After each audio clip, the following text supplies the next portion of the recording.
Il s'agit d'un document qui a été remis au mémorial de la Shoah il y a quelques jours avant la commémoration du 70e anniversaire de la promulgation du statut des Juifs en France par le gouvernement de Vichy. Il s'agit d'un avant-projet de cette loi portant statut des Juifs, avant-projet remanié par le maréchal Pétain lui-même. Or, jusqu'à maintenant, on ne disposait que du projet lui-même définitif, c'est-à-dire de la loi, et on ne savait pas qui était l'impulsion, le moteur de ces mesures prises contre les Juifs, pas seulement d'ailleurs le 3 octobre 1940 quand la loi a été adoptée, mais le 4 octobre il y a la loi qui porte sur les Juifs étrangers qui peuvent être internés dans des camps spéciaux, et le 7 octobre ce sont les Juifs d'Afrique du Nord qui sont dépossédés de la nationalité française. Donc c'est un ensemble de 3 lois que les Allemands ont qualifiées de lois complètes concernant les Juifs, et qui a été pris, cet ensemble, sans aucune pression de la part des Allemands. C'est une mesure autochtone, spontanée, qui émane du gouvernement de l'État français et qui proclame l'État français de Vichy comme un État antisémite. Or, jusqu'à maintenant, les défenseurs de Pétain disaient c'était un vieillard qui était plus ou moins influencé ou manipulé par un entourage de Maurassiens pour qui c'était la revanche de l'affaire Dreyfus, et il n'a pas pris part à l'élaboration de ce statut. Ce témoignage, où cet argument était contredit par Paul Baudouin, qui était ministre des Affaires étrangères et qui, dans son journal, notait le 1er octobre 1940 qu'on avait travaillé au Conseil des ministres, qu'on avait étudié le statut des Juifs pendant 2 heures, et que le maréchal s'était montré le plus sévère en disant « pas un juif dans la justice, pas un juif dans l'enseignement ». Mais ça, c'était un témoignage qui a été publié après la guerre, et on n'était pas obligé de croire Paul Baudouin. Et dans ce cas précis, et grâce à ce document arrivé, on peut dire miraculeusement, au mémorial de la Shoah, juste avant la commémoration de ce statut, on voit Pétain remanier et aggraver le statut des Juifs de Vichy en supprimant des exemptions et en élargissant un certain nombre d'interdictions. Alors, c'est Pétain lui-même, de sa main, qui montre qu'il était l'élément moteur, qu'il donnait l'impulsion et qu'il donnait à ce statut des Juifs tout son caractère discriminatoire, lequel était extrêmement sévère. Donc le témoignage de Paul Baudouin est absolument confirmé par Pétain lui-même qui va donc entrer dans l'histoire maintenant non plus comme un vieillard peut-être fatigué et qui ne s'est pas rendu compte de ce qu'on lui faisait signer, puisqu'on a le statut des Juifs, il est aux archives nationales, signé par Pétain, signé par les ministres, mais on n'avait pas la part personnelle qu'avait prise Pétain. Or, cette part personnelle est extrêmement importante. Il ajoute aux interdictions l'interdiction aux Juifs d'être élus par une assemblée, ce qui les empêche d'être députés, sénateurs, éventuellement dans un conseil municipal, un conseil général, encore qu'il n'y ait pas eu d'élection sous Pétain. Mais en plus de cela, en ce qui concerne l'enseignement, alors que les rédacteurs du projet n'ont prévu que les recteurs d'académie, les inspecteurs, les directeurs d'établissements secondaires et primaires, eh bien Pétain ajoute de sa main tous les membres du corps enseignant. Donc les Juifs ne peuvent absolument pas être membres du corps enseignant. Et il supprime une exemption capitale qui concerne les Juifs français. Les Juifs français dont les partisans de Pétain disent qu'il a été tellement le défenseur, l'exemption visait les Juifs nés de parents français ou de Juifs ou descendants de Juifs naturalisés avant 1860. Donc voilà que Pétain, qui était jusque-là comment dire, un personnage muet en ce qui concerne l'antisémitisme, puisque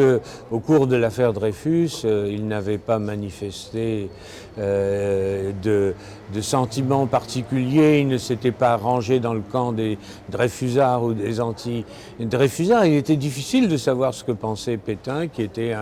un homme réservé. Et voilà que par les annotations qu'il porte sur ce document, il se montre un antisémite résolu, et cela quelques semaines avant, même quelques jours avant de rencontrer Adolf Hitler à Montoire. Eh bien, il s'aligne sur l'idéologie raciale nazie. Cet antisémitisme d'exclusion et d'exclusion et de discrimination, et plus tard de spoliation d'ailleurs, cet antisémitisme va prêter main forte aux Allemands. Les Allemands, eux, quelques jours avant le statut, le 27 septembre 1940, publient une ordonnance qui recense les personnes juives et les entreprises juives en zone occupée. Ils le font de façon à garder l'initiative pour bien montrer que le règlement de la question juive émanera des Allemands. Mais en juin 1942 se télescope l'antisémitisme d'exclusion de Vichy et l'antisémitisme d'extermination des nazis, puisque les autorités allemandes demandent au gouvernement français de donner son administration préfectorale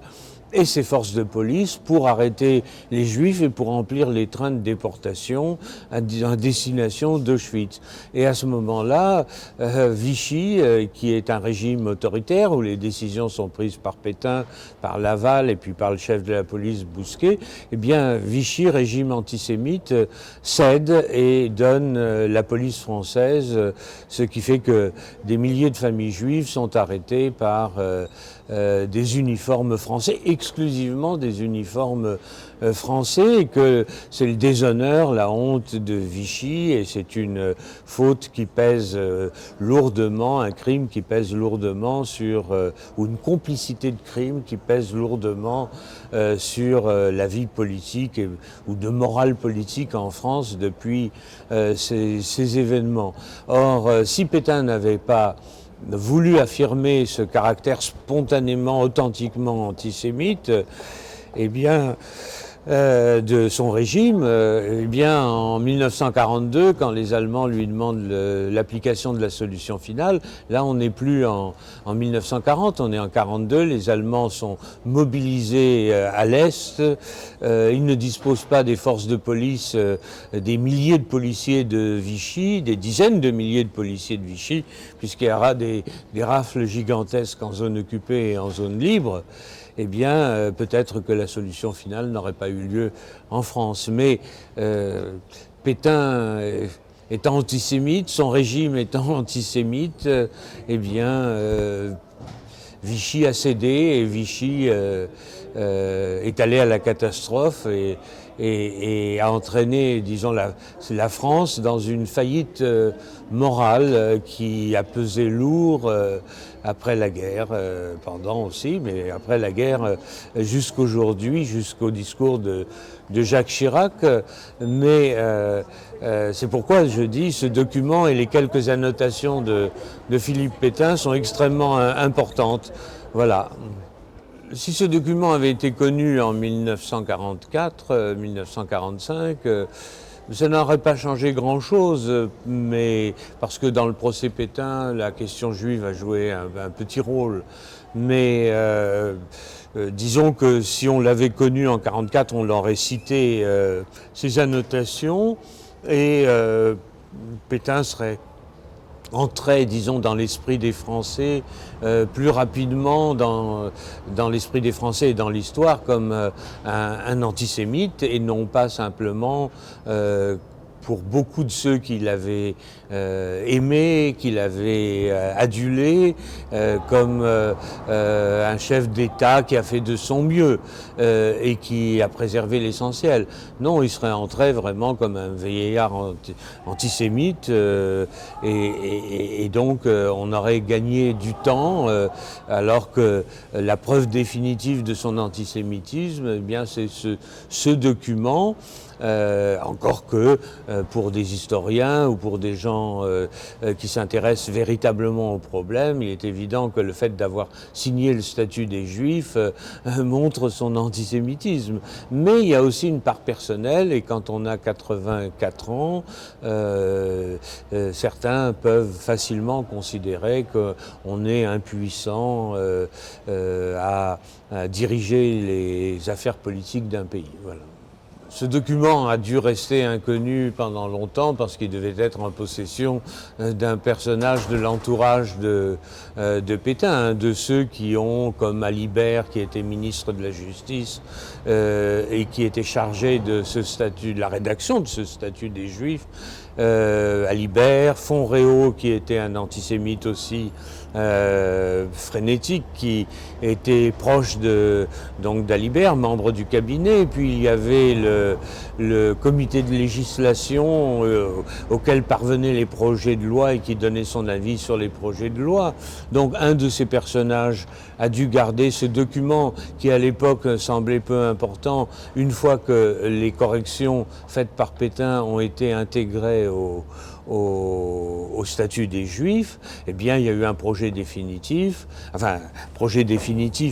un texte définitif. Ce texte définitif signé par Pétain et par les principaux ministres se trouve aux archives nationales et le texte précédent, à l'époque, n'avait plus une grande importance. Donc quelqu'un l'a gardé et sans doute un descendant estimait que il pouvait s'en débarrasser soit en le vendant, soit en le donnant.